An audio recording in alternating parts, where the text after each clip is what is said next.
Remember the good old days when there were approximately 6 options in choosing a name for your child?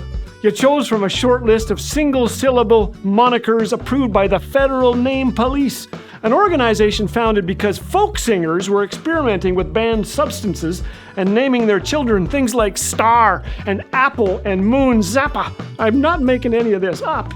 In primitive times, available names for your child included Don, John, Bob, Tom, and Phil. And that was about it. If your child was a girl, you called them Dawn, Jen, Tammy, Barb, or Phyllis. Not anymore. Today, my kids are making up names in the delivery room, I think. No, not that bad, but some are. Hi, my name is Dawn, and this is my daughter. Help!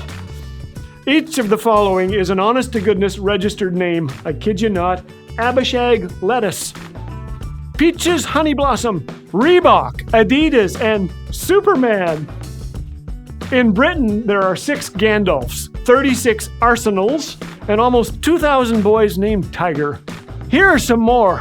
Fanny Pack, Post Office, Warren Peace, Nice Car, Garage Empty, King Arthur, Helen Troy, Candy Store, Merry Christmas, Raspberry, Happy Day, I'm a Pig, I'm a Muskrat, and I'm a Nut. And the names we thought Bart Simpson was making up for a prank? The infamous Alcoholic and Anita Bath? They're on the list too. In our town, there's a dog named Vigo. I met him and his owner one night when I was out walking our dog Mojo.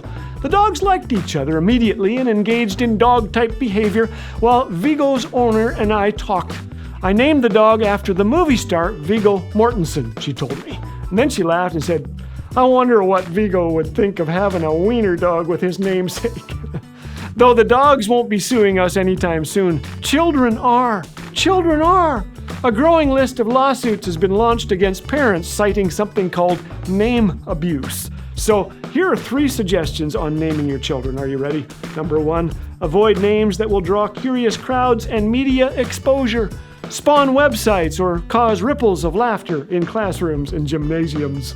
Second, avoid names your child will have to spell 14 times a day for the rest of his or her life. Number 3, picture yourself standing on the front steps at night, yelling out their names. Imagine yelling out, please cope, just in case. Those are actual names, Peaches Honey Blossom. Well, far more important than the name we give our kids is the reputation they'll carry with them through life. They'll need to build that reputation themselves, of course, but we can help them get started down the right road. We can do that by choosing daily to spend time in God's Word and to live and work with integrity. Psalm 78 tells us that David shepherded his sheep according to the integrity of his heart. That's not a bad thing to have said at our retirement party. The only heartbreaking aspect of traveling the country speaking is that I hear stories of those who have been abused, belittled, ridiculed, and scarred by selfish and sinful parents who are too short-sighted to see that their choices will echo for generations to come. Early on the morning of April 15, 1865, the well-known actor John Wilkes Booth and a friend stopped at the Maryland home of Dr. Samuel Alexander Mudd. Clearly in pain, Booth asked the doctor to treat his broken leg.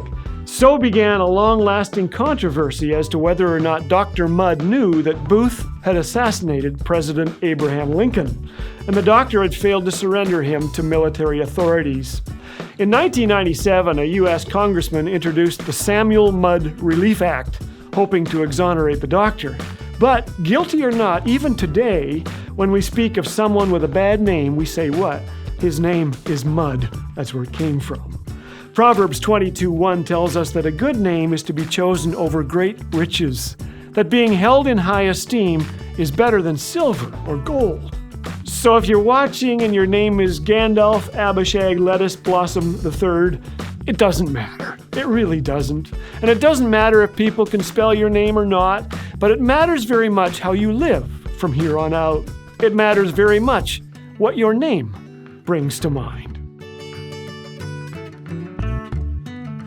Laughter is phenomenal medicine. Share it, like it, pass it on by subscribing to the button that you subscribe to. Then, hey, take the rest of the day off.